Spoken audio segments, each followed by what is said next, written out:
Hello everyone. Class 10th के chapter 6 Boolean algebra का ये सेकंड पार्ट। इस सेकंड पार्ट में हम यूनिवर्सल गेट और डी मॉर्गन की थ्योरम अर्थात डी मॉर्गन की प्रमेय को पढ़ेंगे। बूलियन अलजेब्रा के फर्स्ट पार्ट में हमने लॉजिक गेट और उसके तीनों प्रकार अर्थात एंड गेट, और गेट, नॉट गेट तीनों को पढ़ा। तो उसमें ट्रुथ टेबल और उनके सिंबल डायग्राम के कॉन्सेप्ट क्लियर किए थे। अगर वो तीनों कॉन्सेप्ट क्लियर हैं अर्थात एंड गेट, और गेट, नॉट गेट ये तीनों के कॉन्सेप्ट क्लियर हैं तो आगे जितने भी गेट हैं, यूनिवर्सल गेट हैं और प्रमेय हैं, वो सभी हमें आसानी से समझ में आ जाएगी और हम उसे आसानी से बना भी सकते हैं। तो आइए शुरुआत करते हैं बूलियन अलजेब्रा के सेकेंड पार्ट में, जिसमें सबसे पहली हेडिंग आती है यूनिवर्सल गेट। क्या होते हैं यूनिवर्सल गेट? यूनिवर्सल को हिंदी में सार्वत्रिक कहते हैं अर्थात सार्वत्रिक गेट। दो या दो से अधिक मूल गेटों से बना गेट यूनिवर्सल गेट कहलाता है। तो मूल गेट कौन कौन से हैं? एंड गेट, और गेट और तीसरा है नॉट गेट। ये तीनों मूल गेट कहलाएंगे। तो दो या दो से अधिक मूल गेटों से बना गेट यूनिवर्सल गेट कहलाता है। यह मुख्य रूप से चार प्रकार के हैं। कौन कौन से हैं? सबसे पहला है नैंड गेट, दूसरा है नॉर गेट, तीसरा है एक्स और गेट और चौथा है एक्स नॉर गेट। यहाँ पर इनके आगे जो ये लिखा है नॉट प्लस एंड, इसका मतलब है कि नैंड गेट नॉट और एंड गेट से मिल करके बना होता है। इसी प्रकार नॉर गेट नॉट और गेट से मिल करके बना होता है। और एक्स और गेट में क्या होता है कि दो नॉट गेट होते हैं, दो एंड गेट होते हैं और एक और गेट होता है। इन तीनों के कॉम्बिनेशन से एक्स और गेट का निर्माण होता है। चौथा जो गेट है एक्स नॉर, यह बनता है एक्स और नॉट गेट से, अर्थात एक्स और गेट और नॉट गेट को ऐड कर दें तो एक्स नॉट गेट का निर्माण हो जाता है।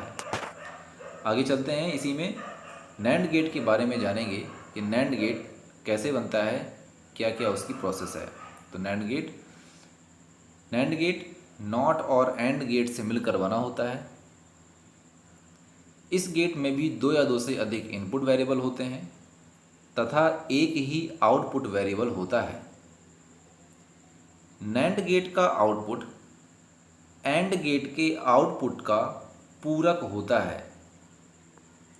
ध्यान से समझिएगा, नैंड गेट का आउटपुट एंड गेट के आउटपुट का पूरक होता है।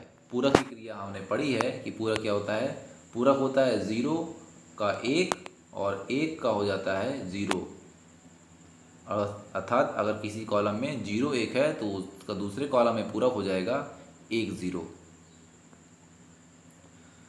सिंटेक्स है नैंड गेट का f is equal to a into B का होल डैश या a इंटू बी का होल कॉम्प्लीमेंट या a इंटू बी का होल बार। यहाँ पर a into B and gate बन रहा है, जैसा कि आपने पढ़ा था एंड गेट, और नॉट गेट का जो साइन है वो होता है डैश या बार। तो इसका दूसरा प्रकार इधर लिखा है ये a इंटू बी का होल बार, ये भी कहलाएगा नैंड गेट। आइए इसकी ट्रुथ टेबल डिजाइन करते हैं। ट्रुथ टेबल इसकी ट्रुथ टेबल में जैसे बताया नैंड गेट में दो या दो से अधिक इनपुट वेरिएबल, तो कम से कम दो इनपुट वेरिएबल तो होने ही चाहिए। तो यहाँ पर हमने दो इनपुट वेरिएबल ए और बी नाम से लिए हैं। अब इन दोनों की कंडीशन रखना है। तो बूलियन अलजेब्रा के फर्स्ट पार्ट में मैंने ट्रुथ टेबल को बनाना सिखाया था कि ट्रुथ टेबल क्या है, कैसे बनती है, कंडीशन कैसे रखी जाती है, एक इनपुट वेरिएबल की कंडीशन क्या होती है, दो इनपुट वेरिएबल की कंडीशन क्या होती है। तो यहाँ पर दो इनपुट वेरिएबल की हमें कंडीशन रखनी है। तो दो इनपुट वेरिएबल की चार कंडीशन होगी। मैंने बनाना बताया था 0 0 1 1 और बी वाले कॉलम में 0 1 0 1। अब हम क्या करेंगे, अब हम a इंटू बी निकालेंगे। तो a इंटू बी क्या, कौन सा गेट है? And gate. हम एंड गेट निकालेंगे। तो एंड गेट में एक कब आएगा, जब दोनों इनपुट वन स्टेट में हो। तो ये रहा एंड गेट का आउटपुट, अर्थात 0 0 0 1। इसके बाद क्या करेंगे, एंड गेट का पूरक निकाल लेंगे। एंड गेट का पूरक निकाल लेंगे। मैंने बताया था परिभाषा में, एंड गेट का के आउटपुट का पूरक निकाल लेंगे तो क्या बन जाएगा, नैंड गेट बन जाएगा। आइए देखते हैं। यहाँ पर हम लिखेंगे दूसरे वाले कॉलम, चौथे वाले कॉलम में ए इंटू बी का होल डैश। तो ए इंटू बी का होल डैश किसका निकलेगा, ए इंटू बी का निकलेगा। तो ए इंटू बी हम निकाल चुके हैं, 0001। इसी का अपोजिट निकाल लेंगे तो ये बन जाएगा, 0 का आ जाएगा 1, फिर 0 का आ जाएगा 1, फिर 0 का आ जाएगा 1 और 1 का हो जाएगा 0। अर्थात इस वाले कॉलम का जस्ट अपोजिट। इस प्रकार ये हमारा नैंड गेट आ गया। ये नैंड गेट की ट्रुथ टेबल है। अब हम इसका सिंबल डायग्राम बनाएंगे कि नैंड गेट का सिंबल डायग्राम क्या होता है, कैसे बनता है। तो सिंबल डायग्राम इसका, ए इनपुट वेरिएबल और बी इनपुट वेरिएबल दोनों के इनपुट सिग्नल। सबसे पहले हम एंड गेट बनाएंगे। तो एंड गेट बताया था मैंने, डी का साइन बनता है। ये बन गया डी का साइन। ये अभी हमारा एंड गेट बना है। अब हम आगे नॉट गेट का सिंबल डायग्राम जोड़ दें, अर्थात एक ट्रायंगल और एक सर्कल। तो ये बन जाएगा नैंड गेट। इस प्रकार ये नैंड गेट बन गया, अर्थात ए इंटू बी का होल डैश। इसमें एंड गेट है और नॉट गेट है, इन दोनों के कॉम्बिनेशन से बना हमारा नैंड गेट। इसका दूसरा सिंबल डायग्राम भी है जो नैंड गेट के सिंबल डायग्राम को दर्शाता है। वह इस प्रकार है, ए और बी के दो इनपुट सिग्नल, डी का साइन बनाया अर्थात एंड गेट का साइन बनाया और इसके आगे केवल एक सर्कल लगा दिया। तो यह भी नैंड गेट के सिंबल डायग्राम को दर्शाता है। इस प्रकार ये दोनों नैंड गेट के सिंबल डायग्राम हैं। आगे चलते हैं nor gate. Nor gate not और गेट से मिलकर बना होता है। इस गेट में भी दो या दो से अधिक इनपुट वेरिएबल तथा एक ही आउटपुट वेरिएबल होता है। नॉर गेट का आउटपुट और गेट के आउटपुट का पूरक होता है। जिस प्रकार नैंड गेट का आउटपुट एंड गेट के आउटपुट का पूरक होता है, उसी प्रकार नॉर गेट और गेट के आउटपुट का पूरक होता है। तो हमें क्या डिजाइन करना, हमें क्या आना चाहिए, और गेट आना चाहिए। इसका सिंटेक्स है नॉर गेट का, f is equal to A plus B का होल डैश या ए प्लस बी का होल बार। ये नॉर गेट का सिंटेक्स है, ए प्लस बी का होल डैश। अब हम इसकी ट्रुथ टेबल डिजाइन कर लेंगे। ट्रुथ टेबल में दो इनपुट सिग्नल, दो इनपुट वेरिएबल की कंडीशन 0 0 0 1 1 0 1 1। मैंने दोनों तरह से बनाना बता दिया है। आप दोनों तरीक़ों से बना सकते हैं, या तो गिनती के रूप में या फिर ट्रिक के रूप में। अब हम क्या करेंगे, अब हम ए प्लस बी निकाल लेंगे। ए प्लस बी अर्थात और गेट। तो और गेट में एक कब आता है, जब कोई भी इनपुट सिग्नल एक हो। तो यहाँ पर ए और बी में कोई भी इनपुट सिग्नल अगर एक है ए और बी में से भी, तो ए प्लस बी वाले कॉलम में एक आ जाएगा। अर्थात ए प्लस बी वाले कॉलम में पहले पोजीशन पर 0 1 1 और 1। ये और गेट का आउटपुट है। हमें क्या बनाना है, नॉर गेट। अभी हमने क्या बनाया है, और गेट। और गेट का आउटपुट का पूरक, अर्थात अब हम निकालेंगे ए प्लस बी का होल डैश। ए प्लस बी हम निकाल चुके हैं, यहाँ पर ये रहा। अब हम इसका पूरे का पूरक निकालेंगे और यहाँ पर रख देंगे। तो ये बन जाएगा, 0 का हो जाएगा 1, 1 का हो जाएगा 0, 1 का हो जाएगा 0, 1 का हो जाएगा 0। ये हमारा आ गया नॉर गेट। अब हम सिंबल डायग्राम डिजाइन कर लेंगे इसका। तो सिंबल डायग्राम में ए इनपुट सिग्नल और बी इनपुट सिग्नल। सबसे पहले हम बना लेंगे और गेट। तो और गेट का सिंबल डायग्राम मैंने बताया था, एक कर्व लाइन और ये इस तरह की लाइन, और फिर आगे क्या करेंगे, एक सर्कल लगा देंगे। ये भी नॉर गेट के सिंबल डायग्राम को दर्शाता है। क्या इसका दूसरा रूप भी है कि ए इनपुट सिग्नल और बी इनपुट सिग्नल दोनों के एरो लिए और गेट डिजाइन किया, और गेट डिजाइन करने के बाद आगे नॉट गेट का सिंबल डायग्राम लगा दिया, अर्थात एक ट्रायंगल और एक सर्कल। यह भी नॉर गेट के सिंबल डायग्राम को दर्शाता है। तो दोनों तरीक़ों से सिंबल डायग्राम हम बना सकते हैं नैंड और नॉर गेट का। और गेट के आगे एक सर्कल लगा दें तो वो नॉर गेट, एंड गेट के आगे एक सर्कल लगा दें तो वो नैंड गेट, और गेट के आगे नॉट गेट का सिंबल डायग्राम लगा दें तो भी नॉर गेट, और एंड गेट के आगे नॉट गेट का सिंबल डायग्राम लगा दें तो वो नैंड गेट बन जाएगा। तो ये नैंड और नॉर गेट थे यूनिवर्सल गेट। आगे चलते हैं डी मॉर्गन की थ्योरम पे, अर्थात डी मॉर्गन की प्रमेय। जॉर्ज बुले डी मॉर्गन के फ्रेंड थे। डी मॉर्गन ने बूलियन बीजगणित में 2 प्रमेय दी हैं।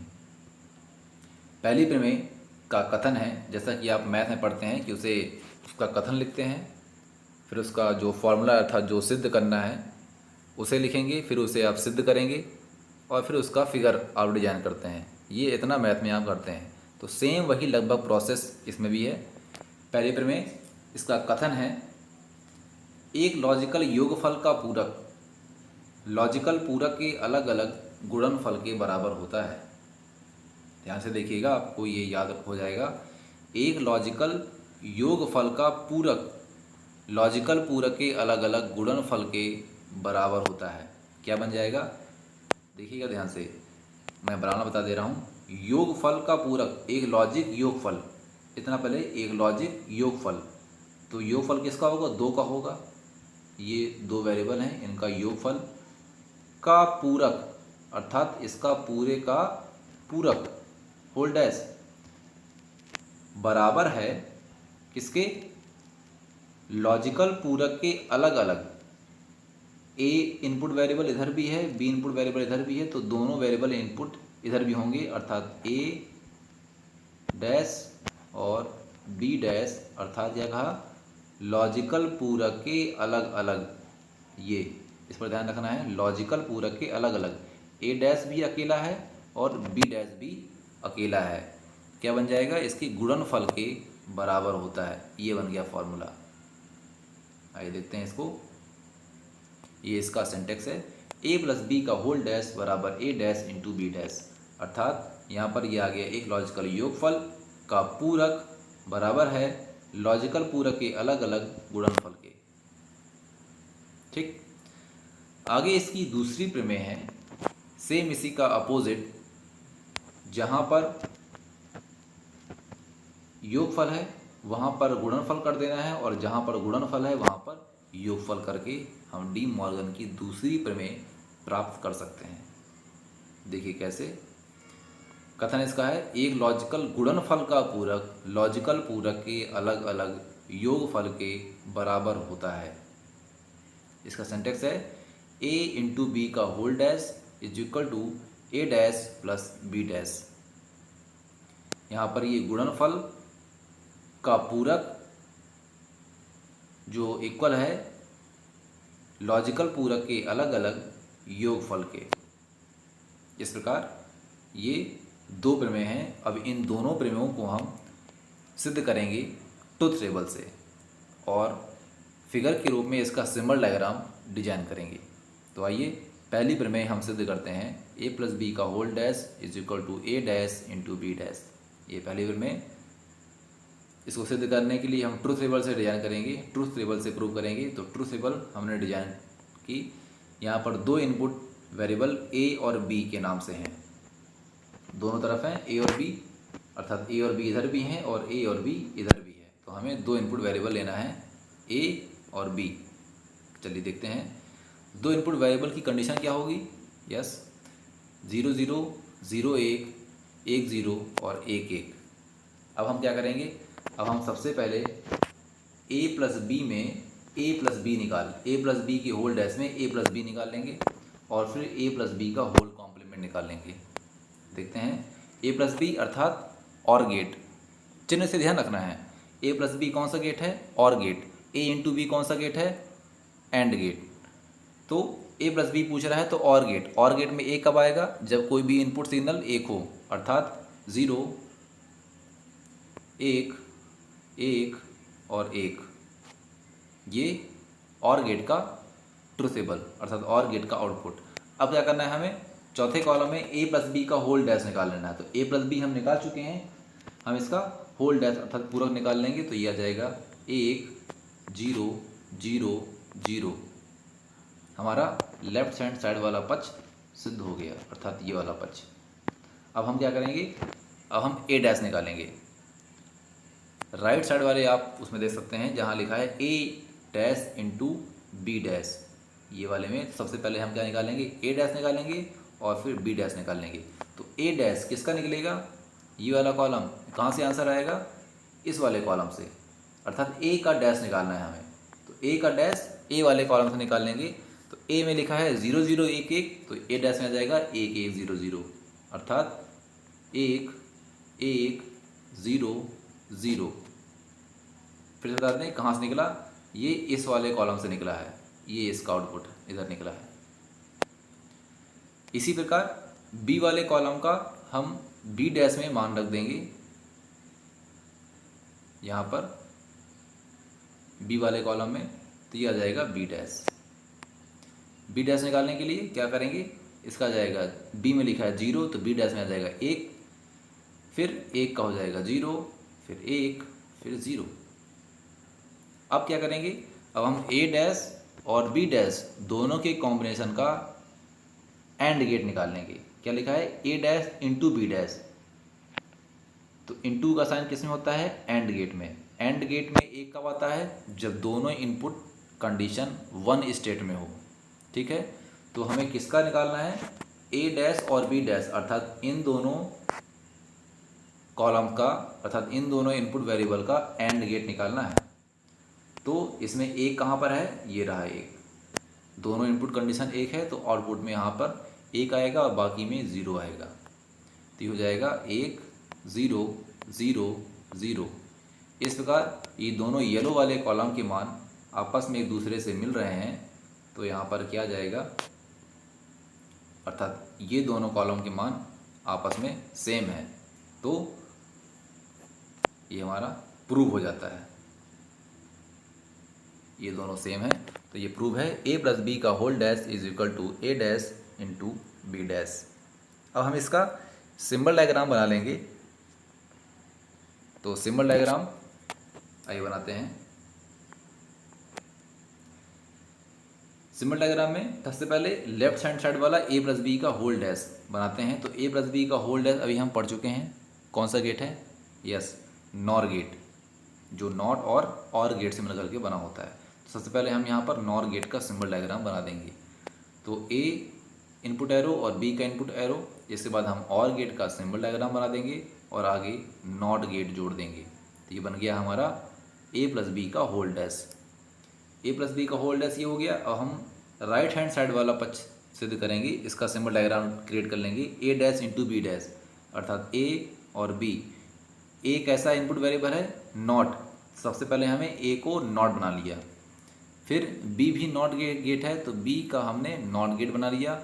और इन दोनों नॉट गेट को अर्थात ये दोनों नॉट गेट हैं, ये नॉट है और ये भी नॉट है, इन दोनों नॉट गेट को हमने किससे ऐड कर दिया, एंड गेट से।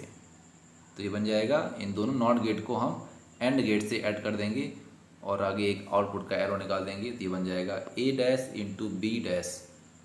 ये यहाँ पर ए प्लस बी का होल डैश और ए डैश इंटू बी डैश, ये क्या है, एक दूसरे के इक्वल हैं। हमने किससे ये प्रूव किया है, हमने इसे प्रूव किया है ट्रुथ टेबल से। जी हाँ, हमने इसे ट्रुथ टेबल से प्रूव किया है, ये केवल एक फिगर है। आगे चलते हैं, डी मॉर्गन की सेकेंड प्रमेय। सेकेंड प्रमेय क्या थी, एक लॉजिकल गुणनफल का पूरक लॉजिकल पूरक के अलग अलग योगफल के बराबर होता है। तो हम इसकी भी ट्रुथ टेबल डिजाइन कर लेंगे। दोनों में सेम दो इनपुट वेरिएबल ए और बी। सबसे पहले हम ए और बी की कंडीशन रख लेंगे, अर्थात 0 0 0 1 1 0 और 1 1। अब क्या करेंगे, अब हम ए इंटू बी निकाल लेंगे। ए इंटू बी कौन सा गेट है, एंड गेट। एंड गेट में एक कब आएगा, जब ए और बी में दोनों में सेम 1 हो। तो क्या आएगा इसमें आ जाएगा 0 0 0 1, ये आ गया एंड गेट। एंड गेट का पूरक निकाल लेंगे, अर्थात एंड गेट के आउटपुट का जहाँ भी 0 है उसको 1 में चेंज कर देंगे और जहाँ 1 है उसको 0 में चेंज कर देंगे, तो ये आ जाएगा a इंटू बी का होल डैश। चौथे वाले कॉलम में मान रखेंगे एंड गेट, चौथे वाले कॉलम में मान रखेंगे तीसरे वाले कॉलम का अपोजिट, अर्थात 0 का 1 और 1 का 0, ये आ गया a इंटू बी का होल डैश। अब हम क्या करेंगे, ये आ गया लेफ्ट हैंड साइड वाला, अब हम राइट हैंड साइड वाला, प्रमेय में लिखा है ऊपर a dash plus b dash, तो a डैश का मान कहाँ से निकालेंगे, a वाले कॉलम से, अर्थात a के मान का अपोजिट। a में लिखा है 0 0 1 1, यहाँ पर ये लिखा है 0 0 1 1 और यहाँ पर आ जाएगा 1 1 0 0, ये आ जाएगा 1 1 0 0। बी डैश वाले कॉलम का मान कहाँ से आ जाएगा, बी वाले कॉलम से, अर्थात बी वाले कॉलम का मान अपोजिट कर देना है, 0 का 1 और 1 का 0, ये आ जाएगा 1 0 1 0। अब हमें क्या निकालना है, लास्ट वाले कॉलम में ए डैश और बी डैश का योगफल, अर्थात और गेट, प्लस का साइन और गेट के चिन्ह को दर्शाता है, तो ये बन जाएगा, अर्थात और गेट में ए कब आता है, जब कोई भी इनपुट वेरिएबल एक हो, तो ए डैश और बी डैश का हमें और गेट निकालना है इन दोनों कॉलम का। इन दोनों कॉलम में एक कहाँ पर है, तीनों ऊपर के स्टार्टिंग के तीनों रो में हैं, तो हम इसका आंसर लिखेंगे 1 1 1 0। इस प्रकार दोनों येलो वाले कॉलम का मान आपस में मिल रहा है, इस प्रकार ये प्रमेय प्रूफ हुई, सिद्ध हुई। इसका हम सिंबल डायग्राम डिजाइन कर लेंगे। सबसे पहले हम नैंड गेट का सिंबल डायग्राम डिजाइन कर लेंगे, a इंटू बी का होल डैश, जैसा कि हम पढ़ चुके हैं नैंड गेट है, तो एंड गेट का साइन, इसके बाद नॉट गेट का साइन, ये बन गया हमारा नैंड गेट, अर्थात a इंटू बी का होल डैश। फिर इसके बाद दूसरा राइट हैंड साइड वाला, अर्थात a dash plus b dash, a कैसा है नॉट, b कैसा है नॉट गेट में। अब हम इन दोनों को और गेट से जोड़ देंगे, ये हो गया और गेट और ये हो गया हमारा आउटपुट, यहाँ आ गया a dash plus b dash, a into B का होल डैश और a dash plus b dash, ये दोनों आपस में इक्वल हैं, ये हमने किससे प्रूव किया है, ट्रुथ टेबल से, और ये इसके फिगर हैं ये दोनों। इस प्रकार इस चैप्टर में सेकेंड पार्ट में हमने यूनिवर्सल गेट, उन दोनों के प्रकार और डी मॉर्गन की थ्योरम हमने समझी। आशा करते हैं ये समझ में आ गया होगा। आगे इस बूलियन अलजेब्रा के थर्ड पार्ट में हम बूलियन बीजगणित के स्वयं सिद्ध नियम और उनकी बूलियन बीजगणित की प्रमेय और उनके समीकरण को हल करने की प्रोसेस पढ़ेंगे, उनके सिंप्लीफिकेशन है। धन्यवाद।